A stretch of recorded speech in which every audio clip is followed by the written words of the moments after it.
Olá, seja bem-vindo a mais uma edição do Debate Unibrasil. No programa de hoje vamos falar sobre um assunto muito sério, os canis clandestinos. Em agosto desse ano foi encontrado no bairro São Brás, em Curitiba, um canil clandestino com mais de 16 cães de raça. Os animais viviam em péssimas condições e sofriam maus tratos. Mas durante o ano foram feitas dezenas de operações e fechamentos, inclusive de pet shops.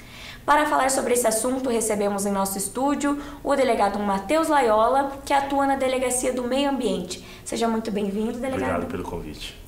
E a responsável legal pela Sociedade Protetora dos Animais de Curitiba, Soraya Simon.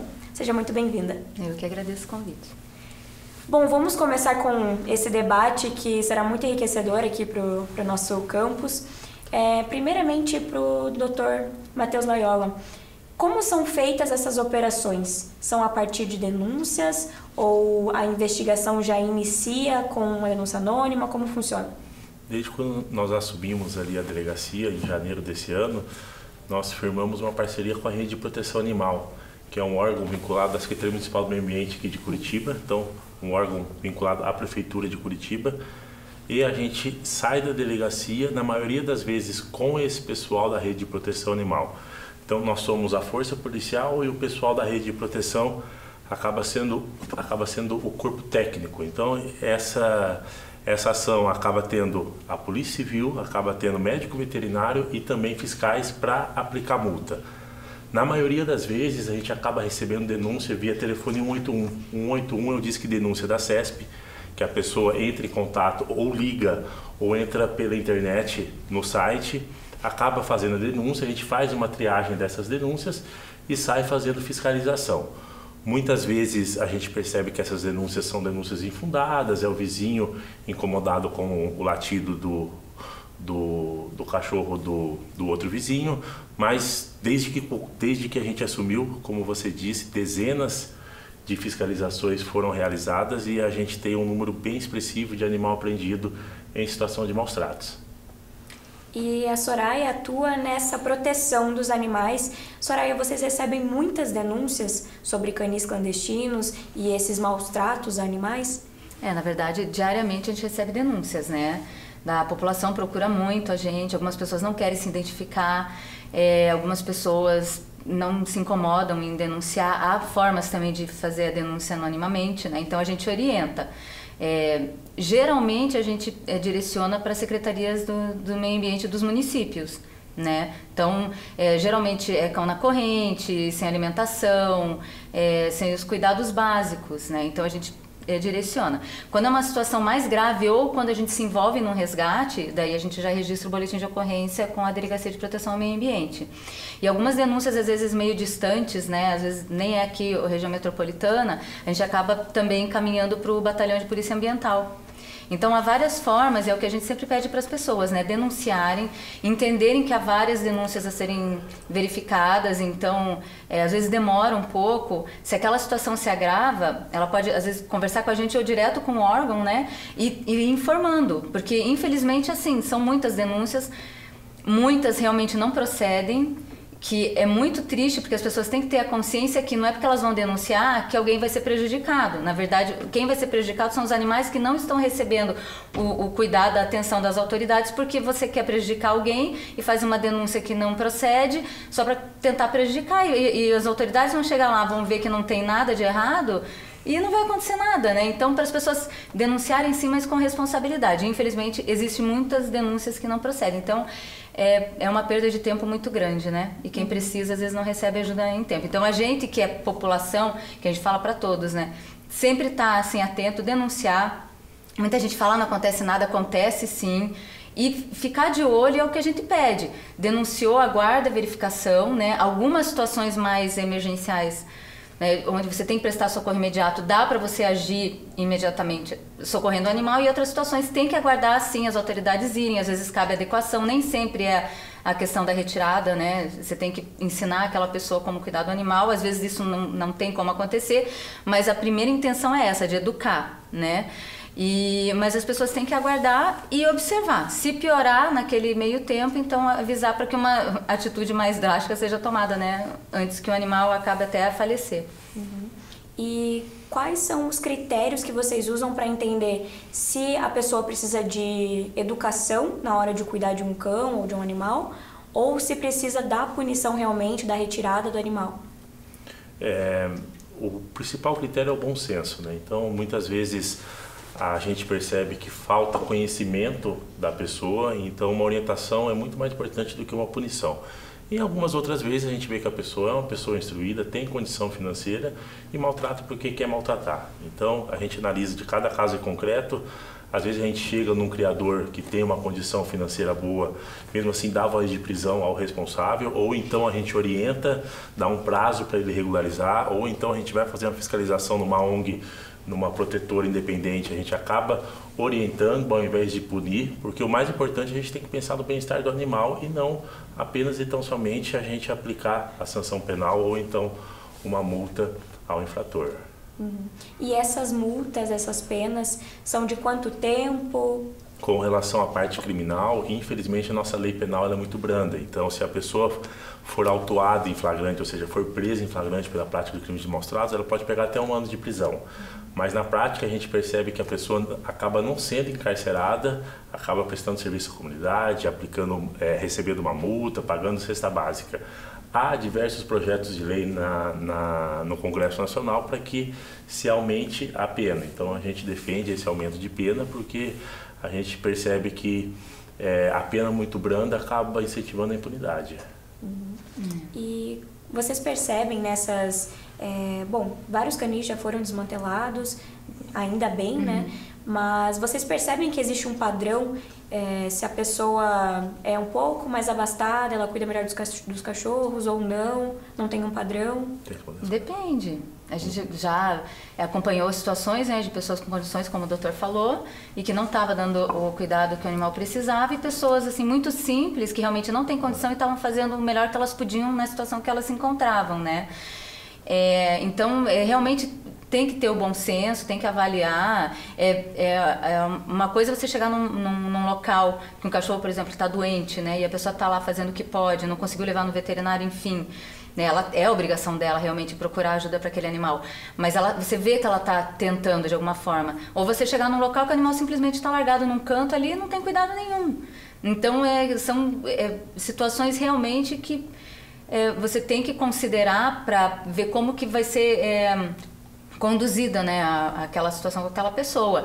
Inclusive, a gente já teve situações de maus tratos, onde foi verificado, ou às vezes por um município, às vezes até pela delegacia, onde a pessoa acabou levando até o animal para atendimento com a gente. Que realmente eram pessoas bem humildes, mas as pessoas se envolveram e fizeram a parte delas, né? A Sociedade Protetora ela tem uma clínica veterinária que oferece valores acessíveis, facilitados para todas as famílias, para que elas possam dar aquele atendimento ao animal, né? E às vezes o valor cobrado é até simbólico. E a gente percebe às vezes que aquela pessoa que tem menos condição é aquela que vem e tenta fazer a parte dela, porque a gente está fazendo a nossa, e a gente também tem muito gasto, a situação é muito difícil. Mas a pessoa tem que fazer a parte dela, e às vezes você vê pessoas com mais condição não fazerem isso, e aquelas pessoas mais simples que às vezes vêm com um animal num carrinho de mão, elas voltam para pagar aqueles R$10 por mês, entendeu? Para ajudar naquele atendimento que foi dado ao animal dela. Então é muito relativo isso, realmente você encontra tudo quanto é tipo de situação, né? Isso, a criminalidade ela não tem classe social, né? Então o pobre delinque, o rico delinque, e a gente tem que analisar cada caso de maneira concreta para a gente diferenciar a pessoa que está de boa fé. Muitas vezes ela não tem condição financeira, mas ela está de boa fé ali. A única coisa que ela tem no local ali é a boa vontade e a ajuda das pessoas em volta. E também identificar que quem está de má fé aí com certeza será punido penalmente. Vocês recebem muitas denúncias por dia aqui em Curitiba e região metropolitana? Pegando as denúncias que a Rede de Proteção Animal de Curitiba recebe, dá em média 30 denúncias ao dia. Então é muita coisa. Dessas 30 denúncias, aproximadamente 70% acaba sendo denúncias infundadas. Então a gente pede que a população tenha consciência de que acaba mobilizando toda uma estrutura do município, do estado, para chegar num lugar porque o cachorro está latindo e isso daí não é crime. Então a gente precisa de uma conscientização muito maior da população. E esses canis que foram desmantelados agora, recentemente, esses cães de raça, principalmente, foram para onde? Pode falar. Então, são organizações, né, que recebem voluntários independentes que assumem o cuidado com o animal, com o acompanhamento da delegacia, do município. Então, são animais que estão recebendo cuidado veterinário que não tinham, por isso que eles foram, né, retirados do local onde eles estavam, e animais que vão ser castrados também para que eles não procriem mais, né?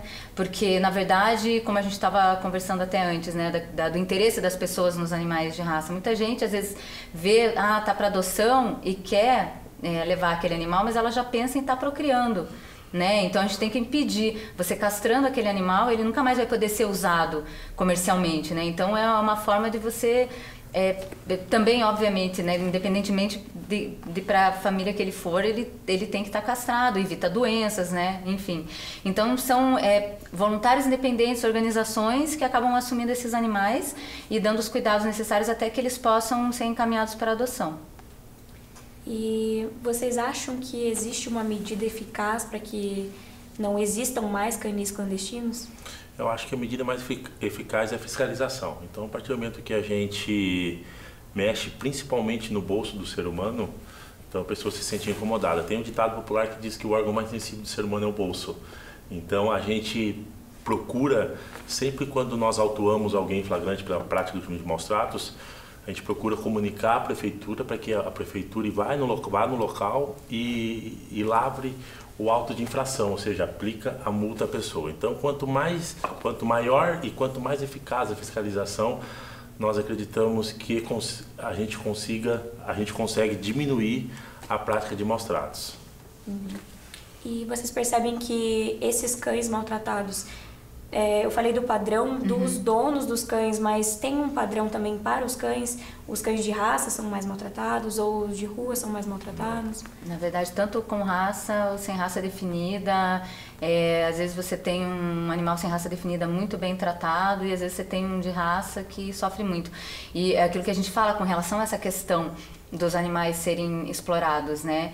Então, talvez a quantidade de animais de raça que sofram hoje na mão do homem seja maior do que o sem raça definida, por essa questão dele ter essa condição de estar sendo explorado, né? Que é um animal que às vezes é visto simplesmente ali como ele está ali num cantinho, ele não recebe nenhum atendimento, ele não tem carinho, ele não tem atenção, ele vive uma vida de isolamento e está lá procriando, quando ele não pode mais procriar, ele é abandonado. E isso acontece há muitos e muitos anos. Então, assim, a situação vem melhorando, né?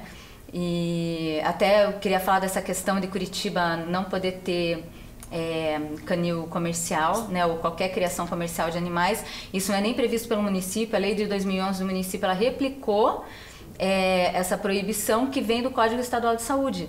Então, muita gente hoje está brigando, né? A gente vê os criadores que querem continuar criando em Curitiba, não pode, nunca pôde. E, na verdade, eles só estão respondendo por isso hoje porque eles sempre agiram de forma errada. E, né, e se eles estivessem fazendo tudo da forma correta, nunca jamais eles estariam respondendo por maus tratos, teriam perdido os animais, né? Enfim. Então, essa parte da fiscalização também é bem importante. Tem uma lei estadual que talvez, né, vá passar, a gente não sabe se vai acontecer ou não, que vai proibir o intermediário, né? Então, as pessoas, se elas quiserem realmente adquirir um animal, elas vão ter que procurar o criadouro, elas não vão poder mais ir num pet shop, numa clínica ou usar a internet para comprar aquele animal, que é uma coisa que a gente orienta há muito tempo, apesar da gente ser contra. A gente sempre diz, quer adquirir realmente? Vá no local, veja como os pais daquele filhotinho que você quer adquirir, como eles são tratados, como, né, todos os animais que estão ali envolvidos naquele comércio, né, que você vai estar sustentando, você vai estar comprando, você vai estar sustentando. Então, tenta conhecer, porque a maioria das vezes, e infelizmente a maioria das vezes, aquele filhotinho bonitinho que está ali no pet, ele vem, mas o pai dele está destruído, literalmente. Então a gente tem que ter essa consciência, né? E tentar não comprar, não, né, sempre adotar. Tem tantos animais aí hoje para adoção e, na verdade, essa questão do controle de comércio criadouros, ela já é prevista para controle de zoonoses e vetores pela Organização Mundial de Saúde desde 1992. É uma das ações que precisam ser implantadas, porque hoje, enquanto a gente vive numa sociedade, não só aqui, outros países também, né, onde a criação é muito forte, comércio, enfim, que animais estão sendo gerados numa sociedade que já não tem como absorver os animais que existem. Então, hoje, muitos animais morrem na rua sem socorro, porque não tem como socorrer todos. Animais que morrem, às vezes, de idade num abrigo. Obviamente, a gente faz o que a gente pode, mas não é o ideal para eles. Seria um abrigo, tanto para uma pessoa quanto para um animal, deveria ser uma situação temporária, num momento de necessidade. Infelizmente, para alguns se torna para sempre, né? É uma situação permanente. E não deveria ser. Então, é preciso cortar, né? Tanto dos animais que estão procriando aí, que às vezes nem são de raça, mas estão simplesmente procriando, enfim.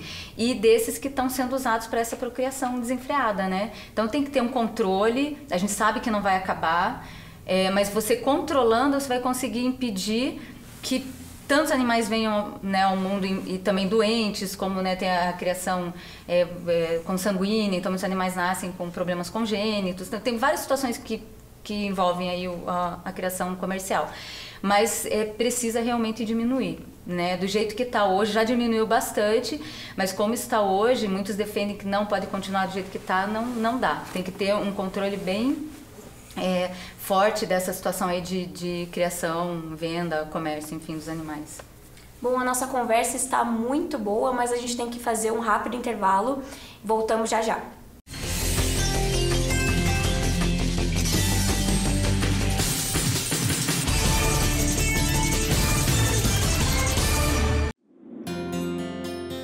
Todo dia é uma oportunidade de mostrar quem somos, de se superar, de fazer o melhor. Em cada dia que começa, a gente vai construindo juntos o nosso jeito de ser, de aprender, de educar. A gente vai construindo juntos o Unibrasil.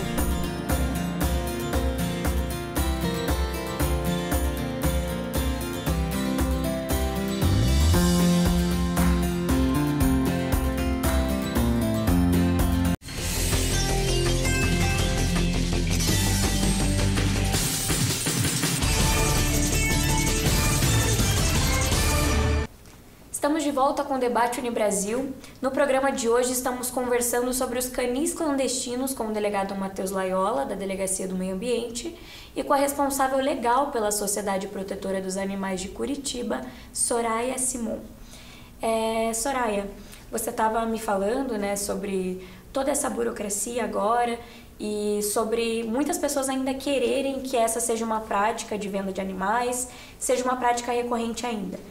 Mas a gente sabe que existe o abandono também e que tem muitos cães passando, muitos cães não só cães, né, mas animais, gatos, enfim, passando por situação de abandono nas ruas, e agora a prefeitura está implantando um novo projeto de resgate animal nas ruas. O que você pensa sobre essa nova empreitada da Prefeitura de Curitiba? Na verdade é uma reivindicação, né, do segmento há muitos anos, a questão de ter um local para socorrer, que daí foi criado o CRAR em Curitiba, e de ter também um veículo para resgate. Hoje eles já fazem isso em algumas situações, né, mas não existia um veículo específico ali, um SAMU para socorrer os animais. Mas é importante que as pessoas entendam que tanto o CRAR quanto esse veículo, ele é para atender animais que estão em situação de abandono nas ruas, não é para a família. Existe a responsabilidade da família de procurar atendimento para o animal, e existem clínicas, né, que cobram mais barato. Enfim, a gente sabe que é difícil, porque a gente faz esse atendimento na Sociedade Protetora e a gente acompanha a dificuldade das pessoas. Mas não é jamais, e acontece muito com a gente isso, da pessoa simplesmente estar com um animal numa situação, né, que ele precisa de socorro, e ela simplesmente tem que tentar repassar a responsabilidade para alguém, né? Então a gente sabe que isso talvez aconteça, a gente vai começar a ver como que o serviço vai funcionar, mas é muito importante eu espero que eles consigam atender a demanda, né, e que realmente sejam de animais que estão numa situação que realmente precisam, que não tem realmente uma família para contar, né? A gente se preocupa muito com isso, mas é uma necessidade realmente, porque os animais estão nas ruas, às vezes as pessoas pedem ajuda, não tem condição de levar, não podem pagar um transporte, e Curitiba é muito grande, né? Tem locais assim muito distantes, e então a gente até às vezes a pessoa procura ajuda da gente e fala assim, a gente precisa ter um animal que está ferido e tal, mas a gente fala, não, leve que a gente recebe, mas as pessoas às vezes nem isso ela consegue, né? Então é importante, realmente é assim, a gente fica muito feliz de ver acontecer, né? E juntamente, por isso que a gente fala tanto da prevenção, que tem essas situações que são para atender casos pontuais e tem todo um trabalho de fiscalização, de educação que está sendo feito por trás, a castração, que também são uma das medidas para diminuir o número de animais, né, e de abandono, enfim, de maus tratos. Então, tendo essas ações acontecendo todas ao mesmo tempo, o número de animais precisando de socorro, ela tende a diminuir, que é o que a gente quer, né? Que um dia a gente nem precisa existir mais para ter que socorrer alguém. Então, mas é muito importante esse trabalho junto com todo o trabalho que a prefeitura já vem fazendo, de castração e fiscalização, educação, enfim. E, doutor, dentro dessas unidades móveis agora que vão estar pelo centro de Curitiba, região metropolitana também, a polícia vai continuar fiscalizando também nessas unidades móveis? Pelo que eu entendi, é uma unidade móvel para atender o município de Curitiba. Então, nessa unidade vai ter um médico veterinário e nas fiscalizações que a gente for realizar com a Rede de Proteção Animal, além da viatura da Polícia Civil, da carrocinha que acaba pegando esses animais resgatados e encaminhando para instituições como ONGs e protetoras, a gente vai ter essa ambulância. Essa ambulância ela é uma das pioneiras no Brasil, então a gente vê que em São Paulo já existe o SAMU ou SEAT Animal, e aqui a gente acredita que no sul do país seja o primeiro veículo adaptado. Além disso, a prefeitura fez um projeto e já lançou essa semana de banco de ração. Então serão distribuídos, doados para protetores e para ONGs 13 mil quilos de ração ao mês. Então isso daí vai ajudar em muito os animais que necessitam. E agora eu quero pegar um pouquinho mais fundo ali nessa ferida que a gente está tocando, porque realmente eu tenho muitos cachorros e eu sinto muito isso, assim, uma empatia muito grande pelos bichinhos. E no Brasil é uma cultura de ter um animal doméstico, seja o cachorro, seja o gato. E eu queria entender, vocês acham que é uma prática que vem desde criança? Você cuidar bem dos animais ou não cuidar dos animais? Sim, no estado do Paraná é o estado que mais tem animal por domicílio, proporcionalmente. Então 70% dos domicílios do Paraná tem um pet, seja um cachorro, seja um gato ali. Então a gente percebe que na maioria das residências tem. O controle populacional desses animais é extremamente interessante via castração. Nós percebemos que quando há eventos de apreensão numa fiscalização de animal e a gente fala que o animal tem que ser doado mediante uma castração, a pessoa já começa a olhar com maus olhos porque pensa lá na frente que pode fazer dinheiro com os filhotes. Então a gente tem que evitar essa fábrica de filhotes que a gente vê que infelizmente existe, e a castração acaba ajudando muito nisso. Você acha que também vem da infância, assim, é uma criação? Eu acho que a educação é muito importante, né? Eu acho que a gente tem que ensinar desde do começo, assim, a criança a respeitar os animais, né? A entender, por mais que ela não queira talvez conviver com um animal, que ela não deve maltratar, e se realmente ela achar, ela só pode trazer um animal para si, se realmente ela achar que ela souber que ela pode cuidar e que ela quer, né? Porque muita gente às vezes leva um animal para casa e daqui a pouco abandona por qualquer razão. E as pessoas sempre falam, qual que é a maior justificativa? Não existe justificativa, é falta de responsabilidade, de consciência. Você assumiu a responsabilidade, você tem que cuidar daquele animal até o fim. Ou, se for o caso realmente, aquele animal vai sofrer a separação, né? Mas encontrar uma outra família, jamais abandonar, e o abandono hoje ainda é muito grande, né? Mas essa questão da criança aprender, a gente fala muito na questão da educação, né? Desde pequena a criança aprender, e você vê hoje as crianças às vezes estão aprendendo e elas estão ensinando os pais que não têm essa consciência, né? Então a educação ela tem que acontecer sempre, né? Formal, informal, enfim, e ensinar as pessoas a terem responsabilidade, né? Na noção da consequência. Infelizmente a gente acompanha muito de perto às vezes, né? Essa situação até das pessoas não ter, realmente às vezes elas fazem porque elas não têm noção, mas elas têm que ter noção do que elas estão fazendo é errado, estão colocando animais em sofrimento e agir de uma forma diferente. E a gente acha que começa sim desde pequenininho, né? Hoje a gente vê que as crianças, acompanha já a evolução que teve na sociedade. Eu sou voluntária desde 2001 da Sociedade Protetora. Antes de eu começar lá, eu não tinha nem noção de muita coisa, né? A gente via, eu sofria de ver os animais na rua, enfim, outras situações que a gente acompanhava.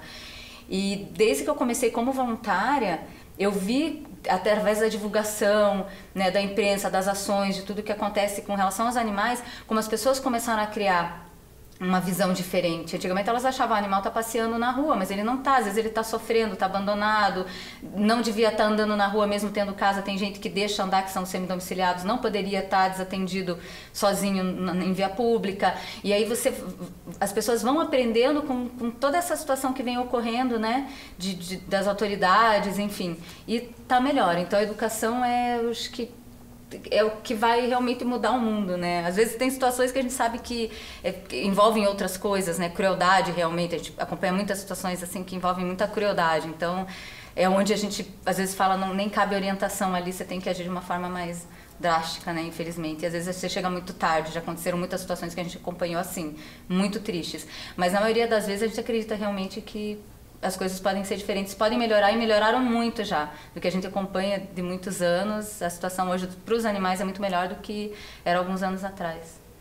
Bom, a gente está falando de educação, então vamos educar os nossos telespectadores a fazerem denúncias, porque eu mesma tinha uma dúvida muito grande em relação a como fazer uma denúncia.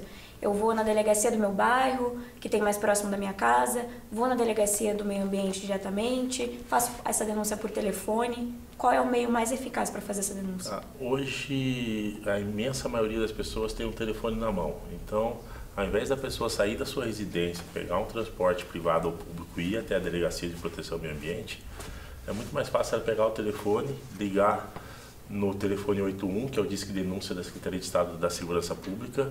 Do outro lado da linha vai ter um servidor que vai documentar a fala dessa pessoa. Muitas vezes essa pessoa ela pode também entrar no site do Disque Denúncia do 181 e no site pode encaminhar vídeo, encaminhar foto, que uma vez registrada essa denúncia ela recebe o número de protocolo para saber o andamento da situação e imediatamente a pessoa que recebe essa ligação no 181 acaba encaminhando para a delegacia. Então é muito mais fácil, muito mais ágil, seguro. Por que é seguro? Porque acaba tendo a opção de ser anônimo, ou seja, de ser sigiloso. Ao invés da pessoa demorar horas para se deslocar até a delegacia, então é muito mais fácil pegar o telefone, entrar no site ou ligar, que com certeza essa denúncia ela vai ser mantida sob sigilo e a gente tem um controle e uma qualidade da denúncia muito maior, porque a gente pede a maior quantidade de descrição possível, principalmente com relação a foto e produção de vídeo. Bom, a imprensa recebe muitas denúncias também, que o pessoal acaba procurando os veículos de comunicação antes de procurar a polícia. Como agir nesses casos? Entre em contato com a gente, que a gente vai marcar uma ação junto, muitas vezes, com a emissora, né? Na sexta-feira passada, uma emissora, a RIC TV Record, entrou em contato com a gente, falando de uma situação de maus tratos ali próximo à Pedreira. Fomos com a emissora até o local, a denúncia se confirmou, o rapaz recebeu voz de prisão, os cachorros foram recolhidos. Então, nesses casos, é interessante, entre em contato com a gente, que a gente vai fazer fiscalização e muitas vezes é interessante que vocês acabam acompanhando a nossa rotina de trabalho. E, Soraya, em que casos as pessoas podem procurar também a Sociedade Protetora dos Animais? Então, na verdade, as pessoas procuram muito, né? Até porque muitas vezes elas não sabem como denunciar. Então, onde a gente orienta, muitas vezes elas procuram porque é uma situação mais emergencial, né?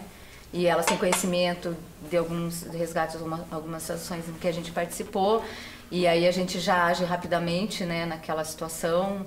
Às vezes até não tem muito horário, né? Dependendo da urgência, a gente já tenta se agilizar ali da forma que a gente pode. Então, algumas situações a gente vai com a Delegacia de Proteção ao Meio Ambiente, algumas situações às vezes fora do horário, essa é uma emergência, a gente chama a Polícia Militar, ou a Guarda Municipal, ou enfim, o Batalhão de Polícia Ambiental, né? E são autoridades também que já ajudaram a gente muitas vezes, mas sempre acaba o boletim de ocorrência com a Delegacia de Proteção ao Meio Ambiente, né? Independentemente de quem estiver apoiando a ação. para a gente poder socorrer um animal numa situação emergencial realmente. A gente não vai sair retirando animais, até porque a Sociedade Protetora tem muitos animais, então para justificar um animal entrar para a gente e a gente tomar uma atitude de entrar em alguma propriedade para resgatar um animal, né, aí é porque realmente a situação é muito grave, não tem como aguardar e não tem nem o que orientar mais naquela situação, né? É a última opção para aquele animal, para ele poder sobreviver. E situações de agressão também, né, que são muito graves, né? A agressão é difícil de lidar e a gente não consegue ver às vezes como aquilo pode mudar, mas enfim. E a gente orienta muito também procurar os municípios, né? Porque às vezes é uma situação que um técnico pode ir orientar. Então, a gente tenta até, né, não deixar a polícia, porque eles têm muitas denúncias. Então, a gente, dependendo da situação, a gente fala, procure a Secretaria do Meio Ambiente do município. Então, eles vão lá, eles orientam e tal. E muitas vezes funciona. Agora, se não funcionar, aí vai chegar num ponto que a gente recebeu de São José dos Pinhais mês passado, uma cadelinha onde o senhor foi notificado, ela estava com um tumor muito grande. Era uma cadelinha até cega, idosa, que estava numa corrente com cadeado ainda, uma cadelinha desse tamanho, a neguinha.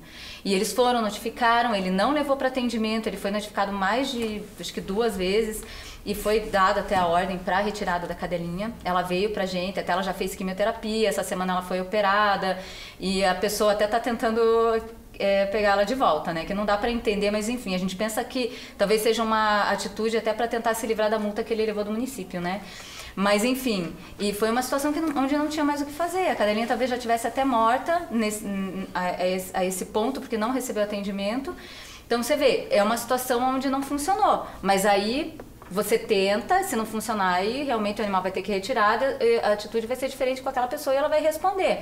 Mas num primeiro momento, a intenção é tentar orientar para que aquela família mude o tratamento com aquele animal e às vezes funciona assim. Muitas vezes, graças a Deus, funciona. Infelizmente nem sempre, né? Mas procurar as secretarias e ter a polícia... Um batalhão de polícia ambiental também, que às vezes é longe, como a gente falou, já algumas vezes até receber animais do litoral, com a ajuda deles, a gente recebeu. Se tiver condições de se locomover até esses locais. Então, e aí tem o site deles, onde tem o e-mail, agora eu não lembro, a denúncia pode ser feita ali também, mas né, através do 181, acho que eles estão distribuindo, né? Sim. Dependendo, porque às vezes aqui fica muito difícil, né? E daí o pessoal, para eles fica mais fácil eles poderem chegar mais rápido em alguma situação de necessidade. Doutor, tem mais alguma consideração final para a gente finalizar aqui o nosso debate? Tem uma máxima popular que diz que quem não gosta de cachorro, o ser humano não pode confiar, né? Então a gente trabalha desse jeito. Então a nossa rotina ali é quase que diariamente a gente acaba fazendo fiscalização, seja com a rede de proteção animal, seja de maneira isolada. E a gente pede para que a partir do momento que a pessoa adquira um animal, seja via adoção ou seja via comprando esse animal, que saiba que esse animal vai ter um custo, vai gerar um custo, quase que se fosse um filho ali. Então assim, é custo com banho, com tosa, com medicação, com comida, e a pessoa seja responsável.